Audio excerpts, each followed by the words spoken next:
Hello students, एक बार फिर से आपका कृष्णा इंस्टीट्यूट ऑफ लॉ में हार्दिक स्वागत है। मैं डॉक्टर राकेश बड़ोला आप सभी का स्वागत करता हूं। हम पढ़ रहे हैं भाषा और साहित्य। भाषा और साहित्य में लास्ट लेक्चर जो हमारा हुआ था उसमें हमने भाषा देखी, भाषा क्या होती है, भाषा की परिभाषा क्या है, या भाषा के विभिन्न अर्थ, भाषा के विभिन्न रूप।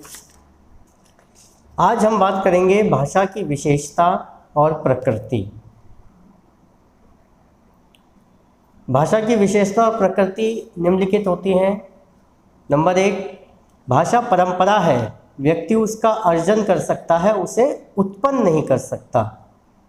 यानी एक व्यक्ति जो भाषा परंपरागत रूप से चलती हुई आ रही है उसका अर्जन करता है, उसको ग्रहण करता है और धीरे धीरे चाहे तो उसमें परिवर्तन कर सकता है। लेकिन ऐसा नहीं है कि जो भाषा परंपरागत रूप से चल रही है उसको उत्पन्न नहीं कर सकता है। दूसरा, भाषा चिर परिवर्तनशील है। यानी अगर हम कहें कि भाषा के 2 आधार होते हैं, शारीरिक और मानसिक, परिवर्तन में दोनों ही काम करते हैं। साधारण और छोटी छोटी विभिन्नता ही भाषा में परिवर्तन उपस्थित किया करती हैं। इस प्रकार भाषा प्रतिफल परिवर्तित होती रहती है। नेक्स्ट, भाषा पैतृक संपत्ति नहीं है। देखिए, यदि भाषा पैतृक संपत्ति होती तो मान लीजिए कोई भारतीय लड़का है और वो भारत से बाहर कहीं भी रहकर बिना प्रयास के हिंदी समझ और बोल लेता, अगर पैतृक संपत्ति होती। लेकिन ये पैतृक संपत्ति नहीं है। भाषा अर्जित संपत्ति है। अर्जित से मतलब कि अपने चारों ओर के समाज या वातावरण से मनुष्य भाषा सीखता है, इसलिए इसको हम पैतृक न होकर अर्जित संपत्ति कह देते हैं। नेक्स्ट, भाषा का अर्जन अनुकरण द्वारा होता है। यानी हम अनुकरण द्वारा सीखते हैं। भाषा, किसी भी भाषा को सीखने के लिए इसी गुण का उपयोग किया जाता है। प्रत्येक भाषा की एक ऐतिहासिक सीमा होती है। जैसे भौगोलिक सीमा होती हैं, उसी तरीके से भाषा की भी ऐतिहासिक सीमा होती है।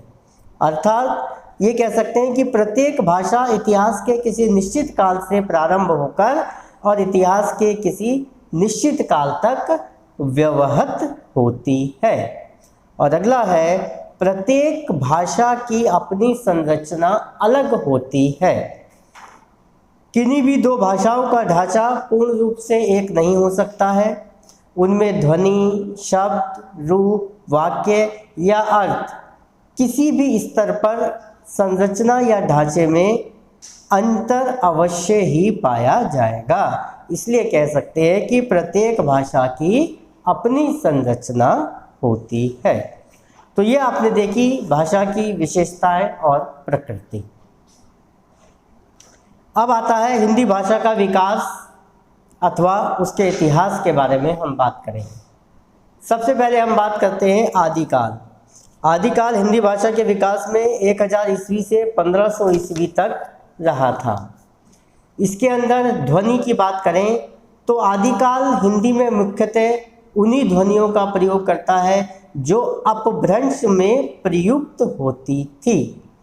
देखिए, अपभ्रंश में उस समय केवल 8 ही स्वर होते थे। अ, आ, ई, उ, ए, ओ। ये 8 ही स्वर मूल स्वर थे। च, छ, जय, झय, यह संस्कृत, पाली, प्राकृतक, ये सब अपभ्रंश में स्पर्श व्यंजन थे। लेकिन आदिकालीन हिंदी में वे भी स्पर्शी व्यंजन हो गए और अब तक वो स्पर्शी संघर्षी व्यंजन हैं।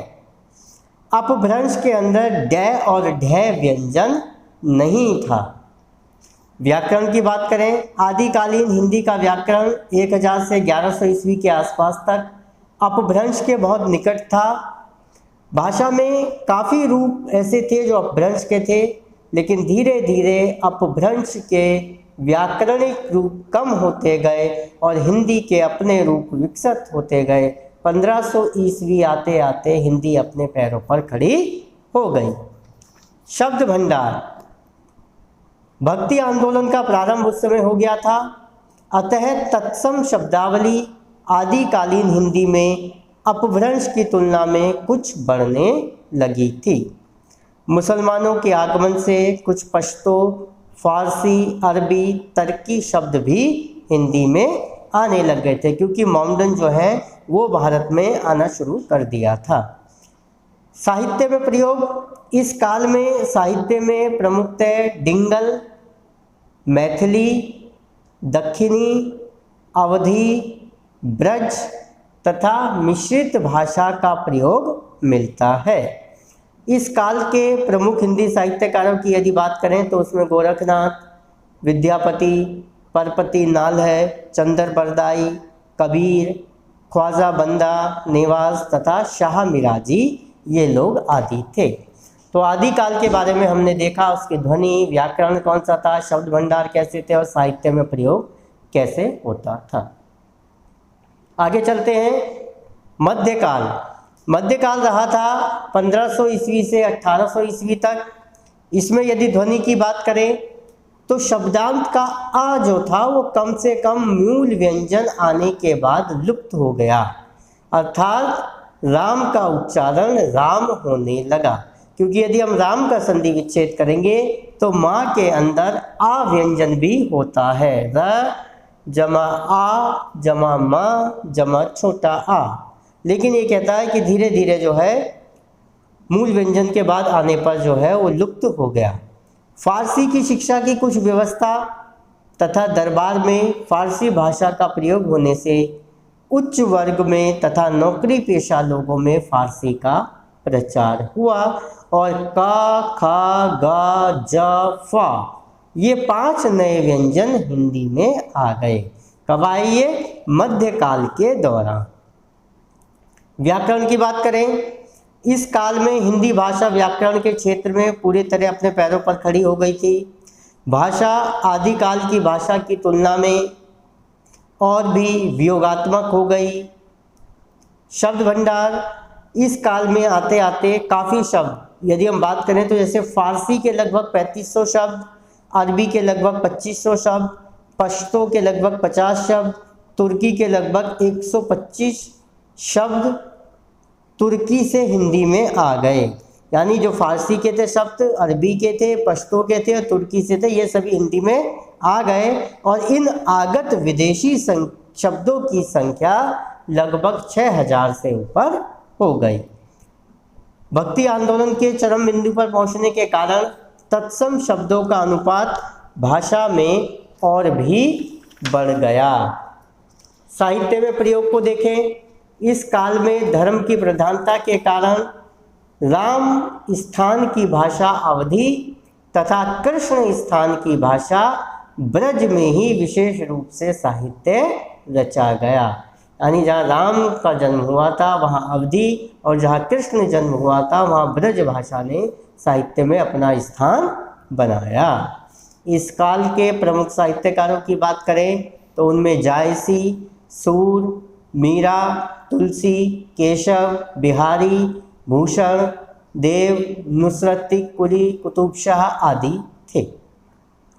तो ये हमने देखा मध्यकाल। अब हम बात करते हैं आधुनिक काल। आधुनिक काल हमारा चला था 1800 ईस्वी से अब तक जो है वो आधुनिक काल चल रहा है।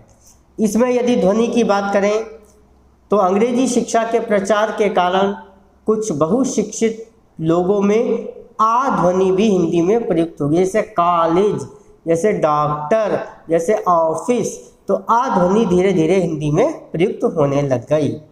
अंग्रेजी शब्दों के प्रचार के कारण कुछ नए संयुक्त व्यंजन जैसे ड्रा हिंदी में प्रयुक्त होने लगे। व्याकरण की बात करें, आदिकाल में हिंदी की विभिन्न बोलियों के व्याकरणिक अस्तित्व का आरंभ हो गया। आधुनिक काल तक आते आते ब्रज, अवधी, भोजपुरी, मैथिली आदि कई बोलियों का व्याकरणिक अस्तित्व इतना स्वतंत्र हो गया कि उन्हें बड़ी सरलता से इनकी संज्ञा दी जाने लगी। हिंदी प्राय पूर्णतः एक वियोगात्मक भाषा हो गई। आधुनिक काल में अंग्रेजी शिक्षा का प्रचार कहीं अधिक हुआ है। साथ ही समाचार पत्रों, रेडियो तथा सरकारी कामों में प्रयोग के कारण भी अंग्रेजी हमारे निकट आ गई। शब्द भंडार की बात करें, अनेक पुराने शब्द नए अर्थों में प्रचलित हो गए। अभिव्यक्ति की आवश्यकताओं की पूर्ति के लिए अनेक नए शब्द आ गए। आलोचना की भाषा अब एक तत्सम शब्दों में काफ़ी लदी हुई हो गई। इसका साहित्य में प्रयोग हम यदि देखें, आधुनिक काल का साहित्य में प्रयोग, तो आधुनिक काल के साहित्य के प्रयोग को हम कहेंगे इसमें असुरक्षा तथा साधनहीनता, यानी जब देश की सीमाएं अथवा आंतरिक सुरक्षा खतरे में होती है तथा देश के लोग साधनहीन तथा अभावग्रस्त होते हैं, तो उस समय उसका ध्यान कला और संस्कृति की ओर कम तथा सुरक्षित जीवन यापन करने की चिंता में अधिक बीतता है।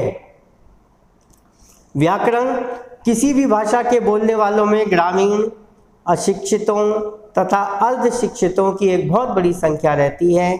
उनके प्रति अनुदारता भाषा के विकास में बाधा बन जाती है। व्याकरण किसी भी व्याकरण हो गया है भौगोलिक स्थिति। भौगोलिक स्थिति के कारण यदि लोगों का बाहर जाना या बाहर से लोगों का आना नहीं हो पाता, तो बाह्य संपर्क के अभाव के कारण उस प्रदेश की भाषा का विकास नहीं हो पाता। भाषा के प्रति अंधभक्ति, भाषा के प्रति अत्यधिक अनुराग कभी कभी अंधभक्ति की स्थिति तक पहुंच जाता है और इससे अभिव्यक्ति में धीरे धीरे अस्पष्टता आ जाती है। और अंतिम है इसका शुद्धता के प्रति आग्रह। अपनी भाषा के शुद्ध प्रयोग पर अत्यधिक बल देने का परिणाम यह होता है कि सामान्यतः लोग भयवश उसके प्रयोग में विरक्त होने लगते हैं, जिससे भाषा का विकास अवरुद्ध हो जाता है। तो ये भाषा और साहित्य के अंदर हमने आज पढ़ा भाषा की विशेषताएं, उसकी प्रकृति, हिंदी भाषा के विकास को देखा हमने। आदिकाल में क्या विकास हुआ, मध्यकाल में क्या विकास हुआ, आधुनिक काल में क्या विकास हुआ, और फिर आधुनिक काल के साहित्य में जो प्रयोग हुआ उसका क्या क्या माध्यम था, इसके बारे में आज हमने अध्ययन किया। आज के हम अपने लेक्चर को यहीं समाप्त करते हैं। अगले लेक्चर में किसी नए टॉपिक के साथ आपसे फिर मुलाकात होगी। तब तक के लिए डॉक्टर राकेश बड़ोला की ओर से जय हिंद, जय भारत।